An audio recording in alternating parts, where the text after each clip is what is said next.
भी हो सकते हैं, लेकिन ये 4 इंपॉर्टेंट है। वो क्या क्या है?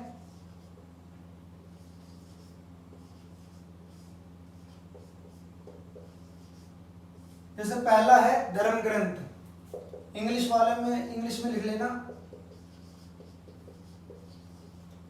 Religious scripture. दूसरा है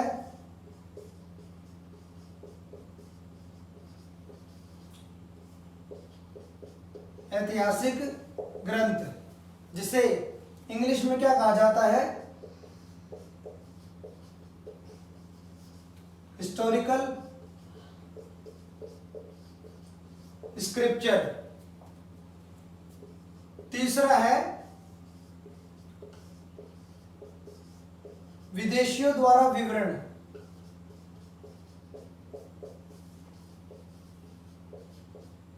जिसे इंग्लिश में कहा जाता है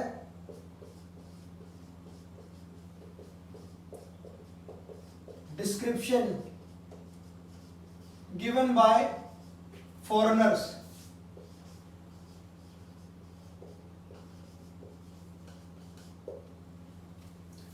अंतिम यह है पुरातत्व संबंधी साक्ष्य।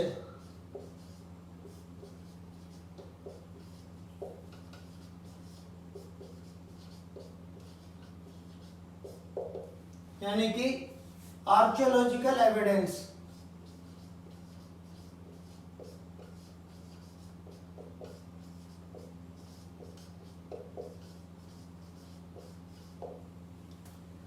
यानी कि इतिहास को जानने के लिए इतिहास के 4 सोर्सेस हैं: धर्म ग्रंथ, ऐतिहासिक ग्रंथ, विदेशियों द्वारा विवरण, डिस्क्रिप्शन गिवन बाय फॉरेनर्स, पुरातत्व संबंधी साक्ष्य, आर्कियोलॉजिकल एविडेंस।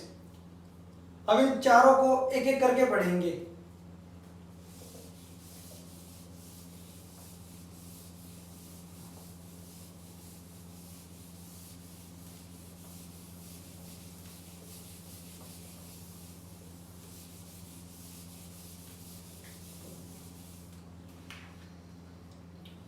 जो पहला है, पहला क्या है?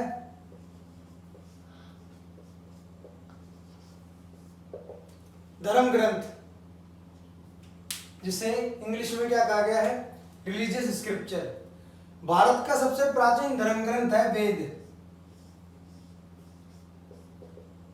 वेद के संकलनकर्ता यानी जिन्होंने वेद को कलेक्ट किया, उनका नाम है महर्षि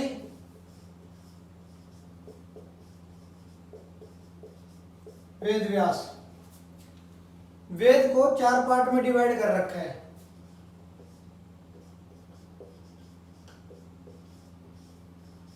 ऋग्वेद,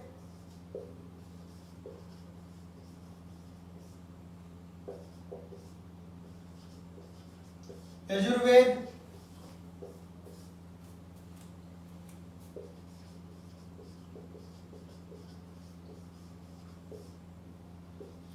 तीसरा है सामवेद,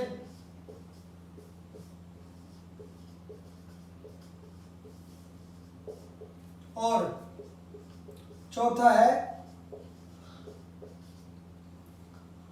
अथर्ववेद।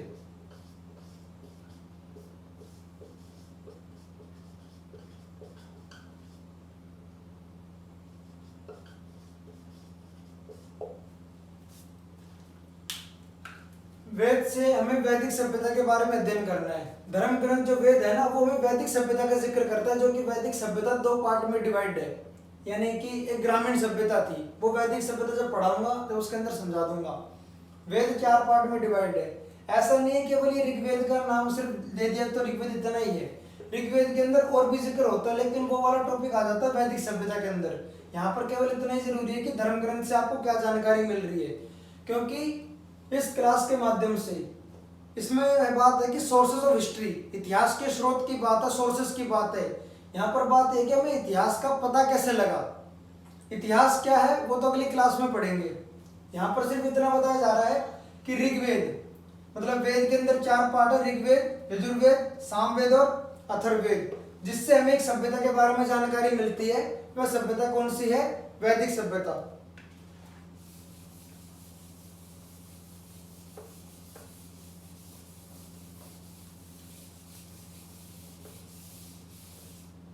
दूसरा जो पॉइंट है वह है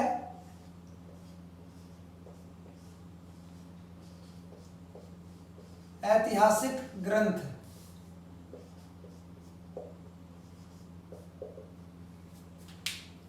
यानी कि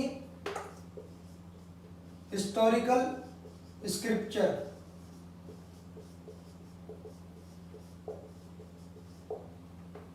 ऐतिहासिक ग्रंथ क्या है? भारत के अंदर सबसे पहले जो इतिहास को पढ़ा जाए तो आता है प्राग ऐतिहासिक काल या प्री हिस्टोरिक पीरियड, यानी जिसके अंदर मनुष्य तो थे पर लेख का ज्ञान या लिखावट का ज्ञान या भाषा ज्ञान ना होने के कारण उस काल की हमें कुछ जानकारी ना मिली। उसके पश्चात आया सिंधु सभ्यता, उसके पश्चात आया वैदिक सभ्यता। वैदिक सभ्यता के पतन के पश्चात भारत जनपद और महाजनपद के अंदर डिवाइड हो गया। जनपद और महाजनपद बने तो इनके अंदर राजा महाराजा रहते थे। राजा महाराजा के कवि या लेखक उनके बारे में कुछ ग्रंथों की रचना करते थे जिनसे हमें उन मनुष्य के बारे में इतिहास का पता चला। उदाहरण स्वरूप 2-3 बता रहा हूं ताकि इस चीज को समझ सके। जैसे कि चाणक्य द्वारा एक किताब लिखी गई है जिसका नाम है अर्थशास्त्र। अर्थशास्त्र से हमें किसके बारे में जानकारी मिलती है? मौर्य वंश के बारे में। चाणक्य के 2 नाम और थे, एक नाम तो था इनका विष्णुगुप्त और एक था कौटिल्य। हर एक नाम के पीछे भी एक अर्थ है, नाम का महत्व है कि यह नाम क्यों है, वो जिक्र करूंगा जब मौर्य साम्राज्य पढ़ाऊंगा। अर्थशास्त्र का मतलब क्या होता है? ऐसा शास्त्र जिसके अंदर हम किसी आर्थिक गतिविधियों का अध्ययन करें, या किसी भी देश की, किसी राज्य की।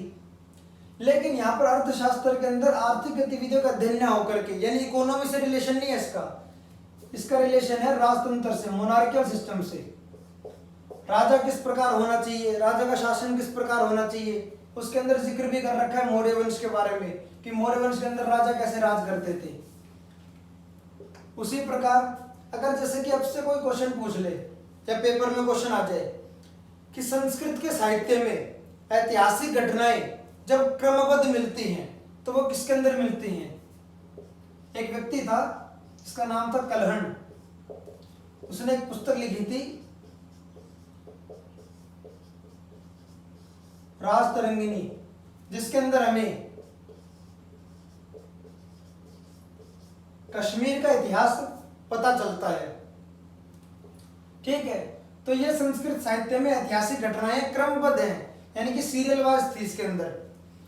उसी प्रकार एक व्यक्ति है जिनका नाम है पतंजलि। बाबा रामदेव वाला पतंजलि नहीं है ये। इसने एक किताब लिखी थी जिसका नाम था महाभाष्य। उससे हमें किसके बारे में पता चलता है? शुंग वंश के इतिहास के बारे में पता चलता है। तो ये 3 काफी हैं, बाकी नाम बाद में अगली क्लास में लिखवा दूंगा।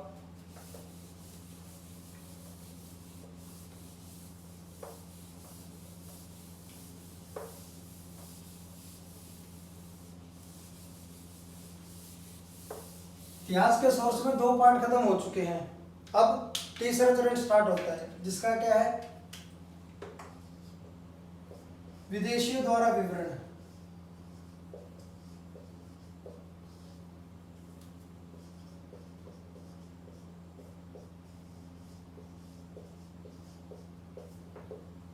यानी डिस्क्रिप्शन गिवन बाय फॉरेनर।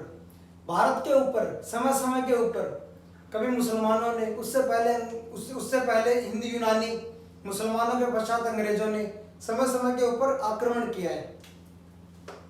तो जैसे कि एक राजा था जिसका नाम था सिकंदर, उसने भारत के ऊपर आक्रमण किया। सिकंदर के सेनापति थे सेल्यूकस निकेटर। सिकंदर की मृत्यु के पश्चात में सेल्यूकस निकेटर राजा बनता है। उसके दरबार से एक व्यक्ति आता है जिसका नाम होता है मेगस्थनीज। यह मौर्य साम्राज्य के दरबार में आता है चंद्रगुप्त मौर्य के समय। यह एक किताब लिखता है जिसका नाम होता है इंडिका। तो इंडिका के माध्यम से भी हमें किस वंश के बारे में जानकारी मिलती है? मौर्य वंश के बारे में जानकारी मिलती है। उसी प्रकार कुछ चीनी यात्री हैं, फाहियान, इसने किताब लिखी थी फूको की। उसी प्रकार एक चीनी यात्री है जिसका नाम है हेन सांग, उसने एक किताब लिखी थी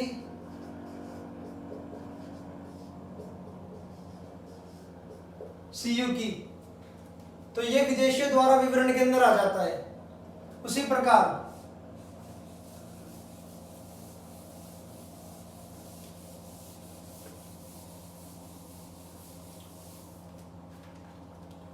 जो चौथा पॉइंट है वो है पुरातत्व संबंधी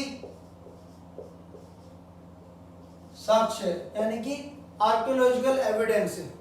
कुछ जगह ऐसी थी जहां पे लिखित साक्ष्य कुछ भी नहीं मिले, जैसे कि सिंधु सभ्यता। या आर्कियोलॉजिकल एविडेंस का मतलब एक और निकलता है, वह यह होता है कि जिसके अंदर लेख लिखावट के कार्य हैं पर वो किनके ऊपर हैं? पत्थरों के ऊपर। जैसे कि अभिलेख।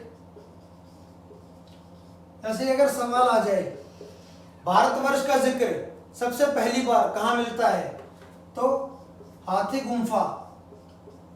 हाथी गुम्फा अभिलेख है जो कि आज वर्तमान उड़ीसा में पड़ता है। इसके अंदर भारतवर्ष का पहली बार जिक्र मिलता है। तो जो सिंधु सभ्यता है वो पुरातत्व संबंधी साक्ष्य के ऊपर बेस्ड है। उसके वंश मतलब उस सभ्यता का जो भी हमें इतिहास पता चलता है, वह इतिहास किसके माध्यम से पता चलता है? केवल आर्कियोलॉजिकल एविडेंस, मतलब उस जगह को हमने खोजा, वहां से खुदाई करी और सामान का पता चला। अब यहाँ पे इतिहास के सोर्सेस तो समाप्त हो चुके हैं। अब यहाँ पर बात ये उठती है कि इतिहास के मैंने 4 सोर्स बताए। वो 4 सोर्स जो है ना, वो भी 2 पार्ट में डिवाइड हो रखे हैं। जैसे कि धर्म ग्रंथ, ऐतिहासिक ग्रंथ और विदेशी द्वारा विवरण, वो किताबें हैं। तो 6th क्लास की एनसीईआरटी में इन चीजों का जिक्र दे रखा है। मैन्युस्क्रिप्ट, जिसे हिंदी में कहा जाता है पांडुलिपि। इस शब्द का अर्थ होता है हस्तलिखित, यानी हाथ से निकला हुआ। अब जो किताबें हैं वो किसके अंदर आ जाती हैं? यानी कि धर्म ग्रंथ, ऐतिहासिक ग्रंथ और विदेशियों द्वारा विवरण किसके अंदर आ जाता है? मैन्युस्क्रिप्ट, पांडुलिपि के अंदर। दूसरा जो पार्ट है वो है हमारा इंस्क्रिप्शन, यानी जिसे हिंदी में क्या कहा जाता है? अभिलेख। अभिलेख का अर्थ होता है किसी कठोर वस्तु पर लेख लिखवाने का कार्य क्या कहलाता है? अभिलेख कहलाता है। अभिलेख कई प्रकार के हैं, जैसे कि गुहा लेख, गुफाओं के अंदर जो लेख लिखे जाते हैं। शिलालेख, जो बड़े बड़े पत्थर होते हैं उनके ऊपर जो लेख लिखे जाते हैं, जैसे अशोक के 14 शिलालेख थे। स्तंभ लेख, जो पिलर होते हैं उनके ऊपर जो लेख लिखवाने का कार्य होता है उसे क्या कहा जाता है? स्तंभ लेख। इनके इंग्लिश में नाम है केव एडिक्ट्स।